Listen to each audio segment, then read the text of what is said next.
여러분 안녕하십니까? 이어서 광주에서 전해드립니다. 광주 전남 시민사회와 5.18 단체가 5.18 정신의 헌법 전문 수록과 헌법재판소의 윤석열 대통령 탄핵 인용을 촉구했습니다.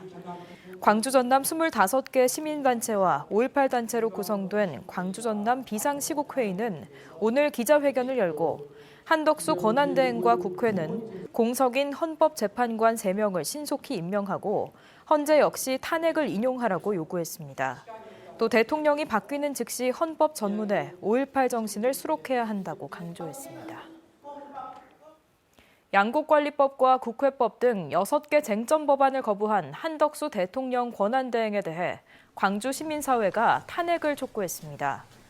170여 개 시민단체로 구성된 광주 비상행동은 오늘 성명을 내고 한 권한대행의 거부권은 12.3 내란 사태 진상규명과 책임자 처벌에 필요한 국회 증언을 막는 반헌법적 조치라며 당장 탄핵을 해야 한다고 주장했습니다.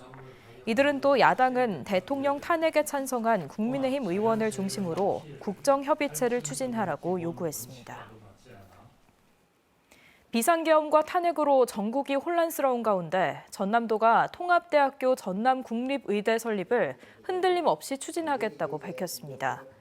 전남도에 따르면 목포대와 순천대 총장을 공동위원장으로 하고 대학 구성원 대표 24명으로 구성된 대학통합공동추진위원회가 지난달 27일 출범해 매주 1회에서 2회 모여 통합 방안을 논의하고 있으며 이달 말쯤 교육부에 통합 신청서를 제출합니다.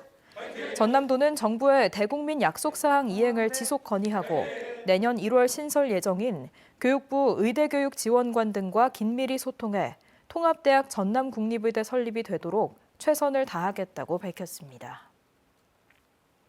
광주 쓰레기 소각장 시설 예비 후보지 주민들이 광주시의 폐쇄적인 행정에 반발하고 나섰습니다.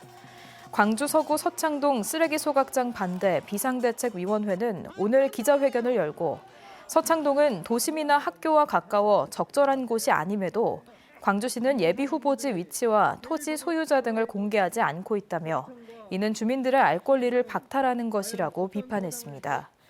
이들은 특히 주민들의 동의 절차 없이 깜깜이 행정으로 일관하고 있다며 광주시가 결정하면 주민들은 따라올 것이라는 식의 구시대적 행정을 해서는 안 된다고 지적했습니다. 가위바위보에서 지면 바다에 입수하기로 내기해 10대 지적장애인을 숨지게 한 20대 남성이 항소심에서도 실형을 선고받았습니다. 광주고법 제1형사부는 오늘 살인 혐의로 구속 기소된 20대 남성에 대한 항소심에서 검사와 피고인의 항소를 모두 기각하고 폭행치사 혐의를 적용해 징역 4년을 선고한 1심의 형을 유지했습니다. 이 남성은 지난 2월 목포의 한 선착장에서 가위바위보를 하고 지면 바다에 입수하기로 해 피해자를 숨지게 한 혐의를 받고 있습니다. 광주 북부경찰서는 위안부 피해자를 기리는 조형물인 평화의 소녀상을 파손한 혐의로 40대 남성을 불구속 송치했습니다. 이 남성은 지난달 30일 새벽 1시 40분쯤 북구청 앞에 세워진 평화의 소녀상을 수차례 발로 차 훼손시킨 혐의를 받습니다. 평소 정신질환을 앓고 있던 남성은 술을 먹고 홧김에 범행을 저지른 걸로 알려졌습니다. 언제 어디서나 내 손 안의 뉴스. 광주 MBC 뉴스 유튜브 구독으로 함께하세요.